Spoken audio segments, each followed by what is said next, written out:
تو میرے دوستوں بر صغیر میں بھی انگریزوں کا یہ حساب تھا کہ شرابوں کو ذلیل کیا کرتے تھے، ان کو سزائیں دیا کرتے تھے. پھر علماؤں کی ساتھ میں بھی حضرت شیخ الہند محمود الحسن رحمت اللہ علیہ کی ان کی کمر کی ہڈیاں، وہ گوشت ختم ہو گئے تھے، ان کی ہڈیاں گلنے لگی ملٹا کی جیل کے اندر. کتنی قربانی دی ہے ان لوگوں نے دین اسلام کے لیے. تو آج ہمیں میرے دوستوں حلوہ ملے ہوئے ان کی تبلیغ کی نتیجہ تھے جو ہم آج مسلمان ہیں. ہم اپنے آپ کو مسلمان کہہ رہے ہیں، ہم اپنے آپ کو سنی کہہ رہے ہیں. کتنی قربانی ان لوگوں نے دی ہے.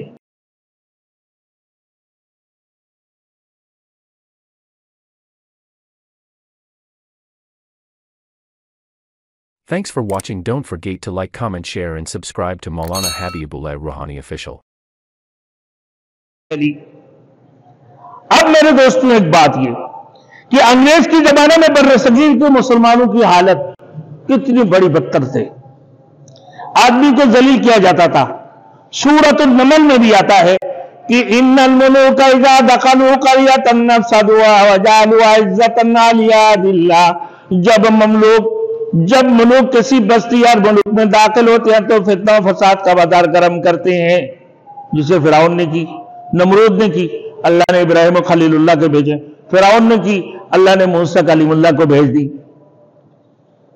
آئیے میرے دوستوں، اسی طرح کی قتل و غارت ہوتا رہا اور وہاں کی شرابہ کو ذلیل کر کے رکھ دیتے تھے.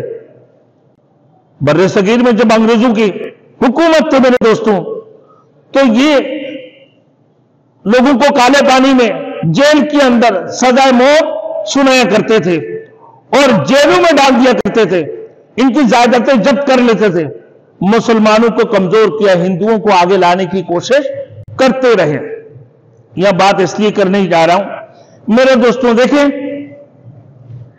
ابھی اس وقت میں آپ نے سنے ہوں گے پورے سوشل میڈیا کے اندر بنگلہ دیش میں حسینہ واجد کتنی بڑے ظلم کی آپ کو پتا ہے. ایک آئینہ گھر بنایا جس کے اندر مخالف سیاسی لیڈروں کو اس کے اندر بند کر دیا کرتے تھے اور پھر انہیں ایک پیالہ کھانا دیتے تھے، ایک ڈبہ پانی دیا کرتے تھے کہ اس سے کھاؤ بھی، اس سے پیو بھی اور اس سے پیشاب بھی کرو، اس سے پخانا بھی کرو، جو کچھ کرنا ہے اسی سے کرو، نہیں کرنا لوگ اپنی پیشاب کر کے پیشاب پیا کرتے تھے. اتنی ظالمہ عورت. اب پھر کیا کیا؟ بڑی علماء جن کی بات جھوٹ نہیں ہو سکتے ہیں، اتنی بڑے علماء تھے میرے دوستوں. حفاظت اسلام کی نام سے 200-300 سینکڑوں علماء کو اس نے گھیر کر مارے اس کی حکم سے. بڑے بڑے علماء دین کو تو انہیں گرفتار کر دی، گم کر دیا. کہاں دیا بھائی؟ گم ہو گئے. علماء کہاں سے گم ہو؟ اس کی اپنا آئینہ گھر میں لے کے جاتے. ایک علماء کی بات ہے میرے دوستوں، کہا کہ ان کی داڑھی اتنی لمبی ہے کہ 2-3 ہاتھ لمبا. ان کو داڑھی صحیح کرنے کا موقع نہیں دیا گیا. مونچھیں بھی لمبی ہوں گے، ناخنیں بڑی ہو گئی. اب یہ مسلمان حکمراں، مسلمان تھی نا، لیکن اس کے اندر مسلمانیت تھی. یہ بھی ہندو ازم کو آگے بڑھاتے رہے. آپ بنگلہ دیش کی بڑے بڑے لوگ کہہ رہے کہ 26 لاکھ لوگ بنگلہ دیش کی حکومت کی ملازمت میں ہیں. کہا کہ وہ کون ہے؟ کہ بھائی انڈین ہے، سارے ہندو لوگ ہیں. اب ان کی داڑیاں 2-2, 3-3 ہاتھ، 3-3 فٹ لمبے ہو گئے.